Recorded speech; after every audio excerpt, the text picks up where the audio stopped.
హరే కృష్ణ అందరికీ నమస్తే. భగవద్గీత చాప్టర్ 7 జ్ఞాన విజ్ఞాన యోగం. ఇందులో మొత్తం 30 శ్లోకాలు ఉంటాయి. ముందు మనం 6 చాప్టర్స్లో కర్మయోగం గురించి తెలుసుకున్నాం. కర్మ చేస్తూ భగవంతుడికి ఎలా చేరువవ్వాలి. లాస్ట్ చాప్టర్లో బై యోగా మెడిటేషన్ మోక్షానికి మార్గం ఏంటో చూస్తాం. ఇప్పుడు నెక్స్ట్ 6 చాప్టర్స్ భక్తి ద్వారా భగవంతుడికి ఎలా చేరువవ్వాలనేది తెలుసుకుందాం. ఈ 30 శ్లోకాలు కూడా ఈ చాప్టర్లో శ్రీకృష్ణుడే మాట్లాడుతుంటాడు అనమాట. ముందుగా మన కమ్యూనికేషన్ అంటే ఒక ఇద్దరు వ్యక్తుల మధ్యలో కమ్యూనికేషన్ జరగాలంటే ఫస్ట్ ఒక వ్యక్తి మాట్లాడతాడు. అతను ఏం మాట్లాడిండో మనం విని అర్థం చేసుకొని దాని తగ్గట్టు మనం రెస్పాండ్ అవుతాం. అవునా కదా? సో ఇక్కడ ఏం చెప్తున్నాడు, ఫస్ట్ వినండి, భగవంతుడి గురించి వినండి, విన్నది అర్థం చేసుకోండి, అర్థం చేసుకున్న తర్వాత ఆచరించండి అని శ్రీకృష్ణుడు చెప్తున్నాడు. ఎలా అంటే ఫస్ట్ మనం స్కూల్లో టీచర్ చెప్పే పాఠాలు లెసన్స్ విని అర్థం చేసుకొని మళ్ళీ ఏమైనా డౌట్స్ ఉంటే మళ్ళీ అడిగి తర్వాత ల్యాబ్స్ ప్రాక్టికల్ ల్యాబ్స్ అటెండ్ అయ్యి ఇంటర్నల్ ఎగ్జామ్స్ అటెండ్ అయ్యి మళ్ళీ బాగా చదువుకొని ఎగ్జామ్స్ రాస్తాం. మనం ఎంత బాగా అర్థం చేసుకున్నామో ఎంత బాగా చదువుకున్నామో దాన్ని బేస్ చేసుకొని మన రిజల్ట్స్ వస్తాయి. అవునా కదా? లేకుంటే డైరెక్ట్ ఏం క్లాసెస్ అటెండ్ అవ్వకుండా ఏం చదవకుండా ఎగ్జామ్స్కి వెళ్తే ఫెయిల్ అయిపోతాం. ఇంకా మనకు ఎవరన్నా అక్కడ ఒక అమ్మాయి బాగుంది కట్నం బాగా ఇస్తారని చెప్పో, లేకుంటే అబ్బాయి బాగుండు ఆస్తి చాలా ఉందని చెప్పేసి సంబంధం ఓకే చేయం కదా. వాళ్ళ ఫ్యామిలీ బ్యాక్గ్రౌండ్ ఏంటి, అబ్బాయి అమ్మాయి క్యారెక్టర్ ఏంటిది, వాళ్ళు మనకు సెట్ అవుతారా కదా, ఇవన్నీ ఎంక్వైరీ చేసి స్టడీ చేసి తర్వాత ఒక సంబంధం అనేది చేస్తాం. అదేవిధంగా భగవంతుని గురించి కూడా పూర్తి జ్ఞానాన్ని సంపాదించి తర్వాత ఫాలో అవ్వండి అని చెప్తుండు. ఫ్రమ్ ఎక్కడి నుంచి ఇవన్నీ ఫస్ట్ 1 to 3 శ్లోకాస్లో ఉన్న సమరీ ఐఎమ్ ఎక్స్ప్లెయినింగ్. ఎక్కడి నుంచి ఈ జ్ఞానాన్ని మనం వినాలి? ఫ్రమ్ పరంపర అంటే మన ఈ స్పిరిచువల్ నాలెడ్జ్కి సంబంధించిన యోగుల దగ్గర నుంచి, గురువుల దగ్గర నుంచి వినాలి. సేమ్ మనకు సైన్స్లో డౌట్స్ ఉంటే సైన్స్ టీచర్ దగ్గర నుంచి నేర్చుకుంటాం, తెలుగులో డౌట్ ఉంటే తెలుగు టీచర్ దగ్గర నుంచి నేర్చుకుంటాం. సేమ్ మనకు స్పిరిచువల్ నాలెడ్జ్ కావాలంటే సరైన గురువుల దగ్గర నుంచి like Chaganti or Garikapati or ఇంకా మంచి మంచి యోగుల దగ్గర నుంచి ఈ జ్ఞానాన్ని సంపాదించాలి, వినాలి. విన్న తర్వాత వాళ్ళు చెప్పినవి మనం ఆచరించాలి, అర్థం చేసుకోవాలి, తర్వాత ఆచరించాలి అని చెప్తున్నాడు. ఇది ఫస్ట్ 1 to 3 శ్లోకాస్లో ఉన్న సమరీ. నెక్స్ట్ 4 to 12 భగవంతుడు ఈ ప్రపంచంలో ఈ యూనివర్స్లో ఎక్కడెక్కడ ఉన్నాడు అనేది ఎక్స్ప్లెయిన్ చేస్తుండు. భగవంతుడు పంచభూతాల్లో అంటే స్పిరిచువల్ ఎనర్జీ, మెటీరియల్ ఎనర్జీ అంటే మన మనస్సు బుద్ధి అహంకారం. భగవంతుడు యొక్క మాయాశక్తి 8 విధాలుగా విభజించబడింది. అదే భూమి, నీరు, అగ్ని, గాలి, ఆకాశం. అవి స్పిరిచువల్ ఎనర్జీస్. మెటీరియల్ ఎనర్జీస్ మన మనస్సు బుద్ధి అహంకారం. ఇవన్నీ సృష్టిలో ఆరంభం అవ్వడానికి అంతం అవ్వడానికి ఈ 8 బేస్ మేజర్గా. ఇవన్నీ కంట్రోల్ చేసేది ఎవరు? భగవంతుడు. ఏ విధంగా కంట్రోల్ చేస్తున్నాడంటే గీతలు ఏం చెప్తుందంటే ఒక ముత్యాల హారం కానీ ఒక పూసల హారంలో ఇవన్నీ పూసలు ఆరు ముత్యాలు ఏ విధంగా కూర్చోబడి ఉంటాయో అవన్నీ ఒక దారం మీద థ్రెడ్ చేసి ఉంటాయి కదా, ఆ దారాన్నే నేను. ఆ ముత్యాల హారంలో ఆ దారం మనందరికి కనిపించకపోవచ్చు, భగవంతుడు మనకు అందరికి కనిపించకపోవచ్చు, కానీ ఈ సృష్టిలో జరిగే ప్రతి మూమెంటు ఈ కంట్రోల్ చేసేదంతా ఈ గాలి, నిప్పు, ఆకాశం, నేల ఇవన్నీ రన్ అయ్యేది కూడా ఆ భగవంతుడి వల్లనే అనేది అర్థం చేసుకొని ఇంకా ఎలబరేటెడ్గా చెప్తుండు.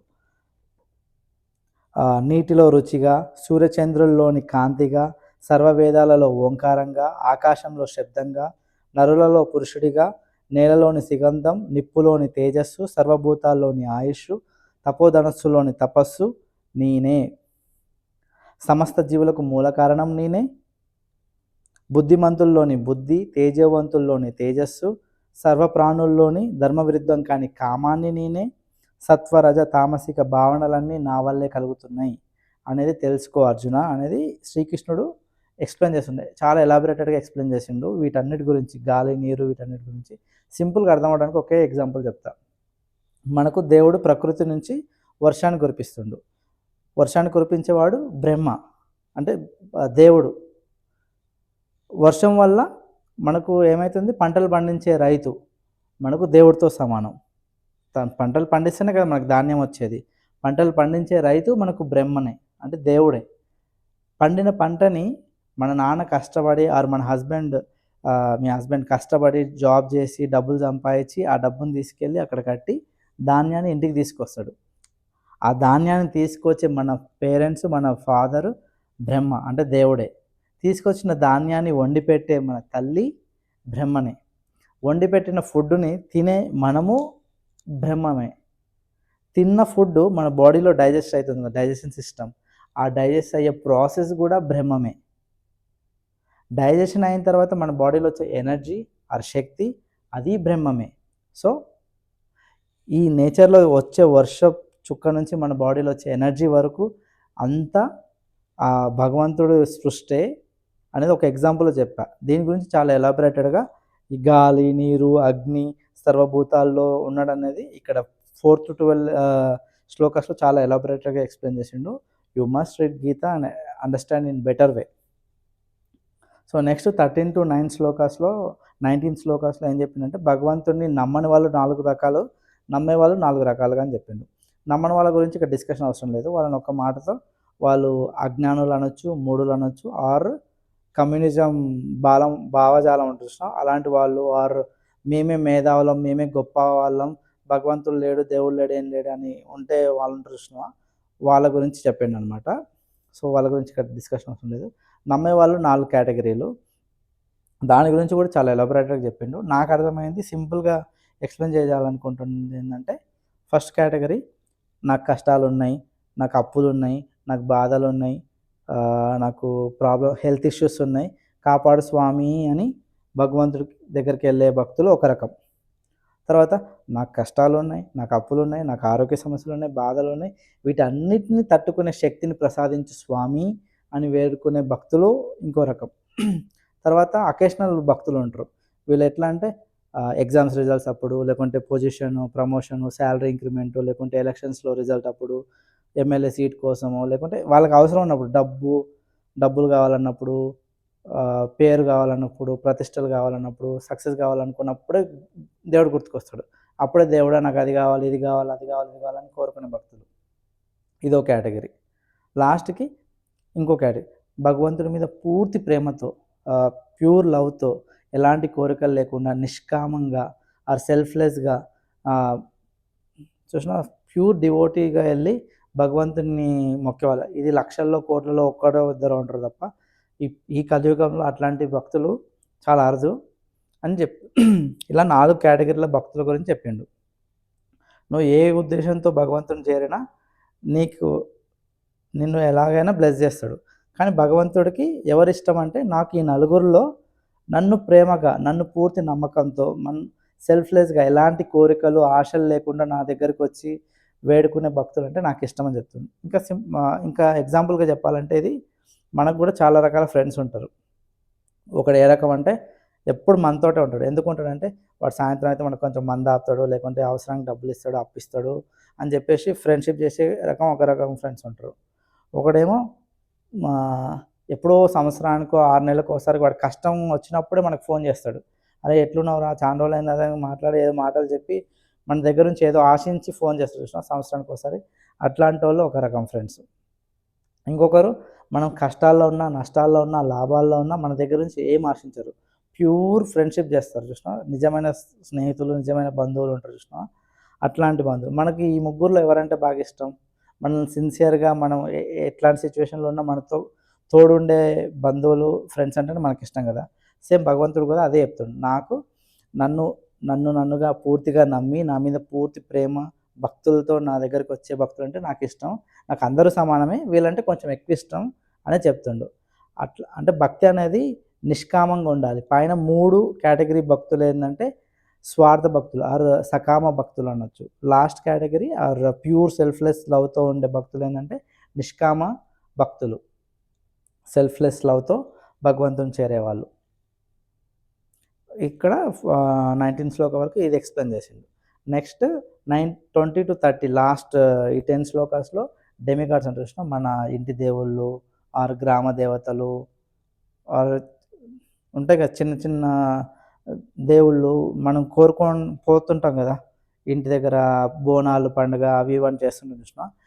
ఇలాంటి దేవుళ్ళందరికీ కూడా కర్త కర్మ క్రియ మొత్తం నేనే, సృష్టిని నడిపించేది అన్నిటికీ. ఇంకా సింపుల్గా అర్థం కావాలంటే ఇప్పుడు మన స్కూల్లో Telugu teacher, Hindi, maths, science, social అన్ని టీచర్లకి ఉన్నా కూడా మనకు ఒక స్కూల్కి ఒక ప్రిన్సిపల్, హెడ్ మాస్టర్ ఏ విధంగా ఉంటాడో, ఒక కంపెనీలో ఎంతమంది మేనేజర్స్ ఉన్నా మనకు ఒక CEO, జనరల్ మేనేజర్ ఏ విధంగా ఉంటాడో, ఈ దేవుళ్ళందరికీ, దేవతలందరికీ కూడా బ్రహ్మ విష్ణువే, శ్రీకృష్ణ భగవానుడే.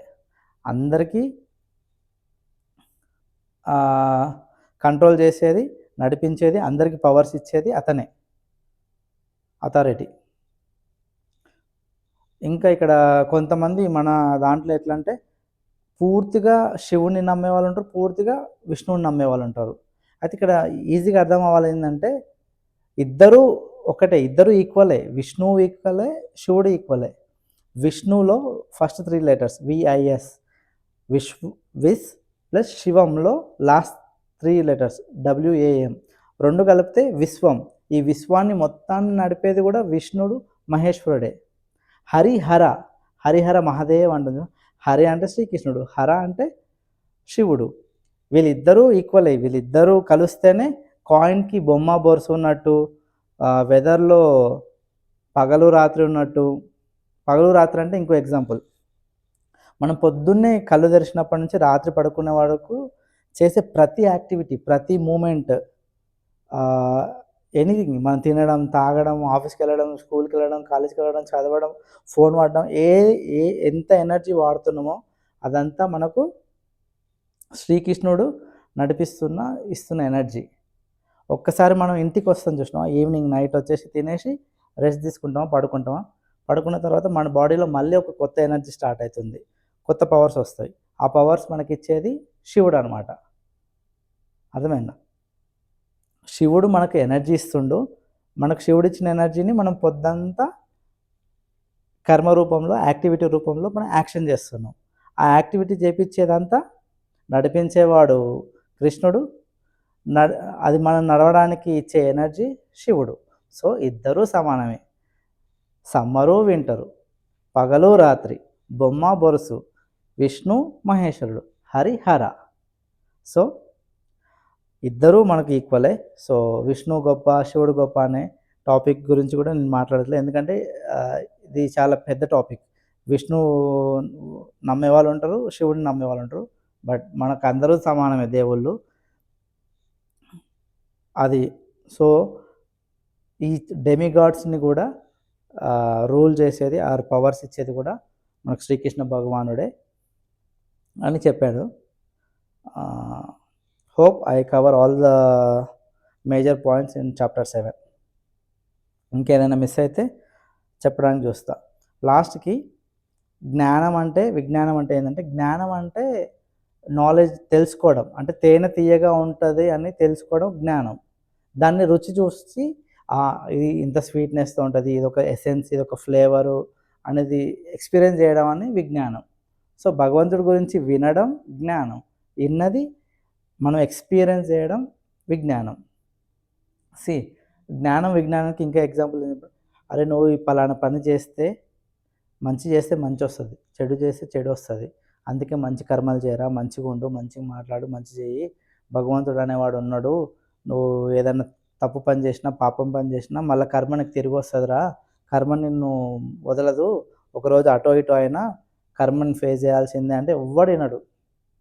కానీ విజ్ఞానం, సైంటిస్టులు according to the Newton's third law, for every action there is equal and opposite reaction అంటే వావ్ కరెక్ట్ అన్న.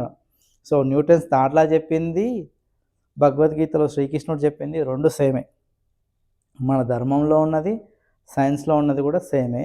మనకు భగవంతుడు ఉన్నాడు, సైన్స్ ఉంది. Science is not separate. గీతలో ఉన్న చాలా టాపిక్సే scientifically proven. So hope you guys understand chapter 7. ఇంకేదైనా టాపిక్స్ మిస్ అయితే I will try to cover. Thank you. Hare Krishna.